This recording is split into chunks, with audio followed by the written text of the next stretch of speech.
दोस्तों नमस्कार, मैं हूं हास्य कवि अमित शुक्ला। आइए आज आपको कुछ और सुनाते हैं। सुखिया काकी। सुखिया काकी केवल नाम की सुखिया थी। दुख तो बेचारी के जीवन की परछाई बन चुका है, लेकिन सुखिया को देखकर कभी कभी लगता है मानो किसी ने सच कहा है कि दुख को खुशी से ही हराया जा सकता है। गांव भर में बच्चे, बूढ़े, जवान सभी सुखिया को काकी ही बुलाते हैं, और काकी भी सबसे ऐसे हंसकर मिलती है मानो उनके परिवार की ही हो। मेहनत, ईमानदारी और उत्तम स्वभाव के लिए काकी की मिसाल आज भी पूरे गांव में दी जाती है।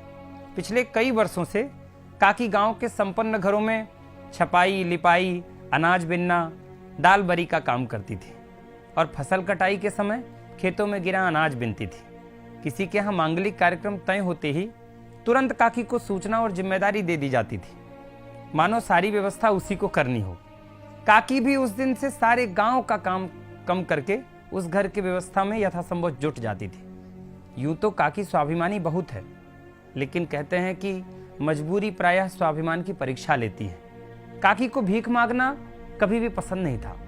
हिम्मत भर वो काम करके ही कमाती थी, लेकिन मुसीबत में थोड़ा बहुत पैसा गांव के बड़े घरों से संकोच बस ये वादा करके उधार ले लेती थी कि यदि चुका सकी तो ठीक, नहीं तो काम करके चुकता कर दूंगी।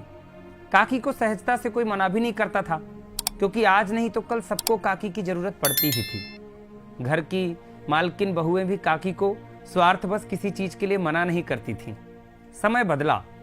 काकी का पति भी पहले मजदूरी करके कमाता था, लेकिन लकवा मार देने के बाद पिछले 2-3 वर्षों से वो काम करने के लायक नहीं बचा। पति की बीमारी और ढलती उम्र के बाद सुखिया की काम करने की शक्ति कम और उधार की रकम ज्यादा हो गई। दवा दारू का खर्च कचहरी के खर्च से कम नहीं होता है, अतः अब सुखिया को स्वाभिमान भुलाकर आए दिन उधार मांगना पड़ता है। कहते हैं कि बुरे दिनों में स्वार्थ अपना असली रंग दिखाता है। जो लोग कल तक काकी को किसी चीज के लिए मना नहीं करते थे, वो आज अपना मुंह बनाने लगे हैं। कुछ तो निर्लजता से कह भी देते हैं कि काम तुम्हारे वश का नहीं है तो कैसे चुकाओगी उधार। ऐसा कहने वालों में बहुत तो ऐसे भी हैं जिनको बचपन में काकी गोदी में लेकर तेल लगाती थी। उनके मुंह से ऐसा सुनकर के काकी थोड़ा ज्यादा उदास हो जाती है।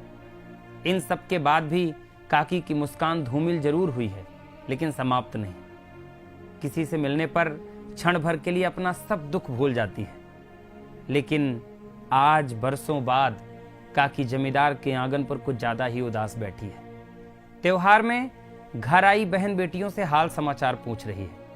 आंखें बार बार भर आती हैं, जिन्हें वो छुपाकर पल्लू से पोंछ लेती है। कुछ देर बाद छोटी बहू ने पूछा, कहो काकी आज कैसे?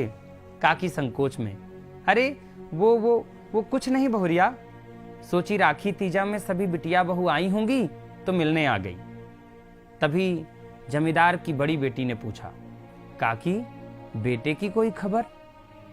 काकी बोली, बिटिया वो तो बाप के लकवा मारने में भी नहीं झांकने आया। संदेशा भेजा तो कहता है कि हमको फुर्सत नहीं है। सुनती हूं परदेश में दुकान चलाता है, नाती भी बड़े बड़े हो गए हैं, घर परिवार अच्छे से जमाया है, बस माँ बाप को झांकने भी नहीं आता। राम जाने बाप की चिता को आग देने भी आएगा कि नहीं। कहते कहते काकी की आंख फिर डबडबा गई। इतने में बिटिया बोली, दुख ना करो काकी, रुको मैं कुछ खाने के लिए लाती हूं तुमको।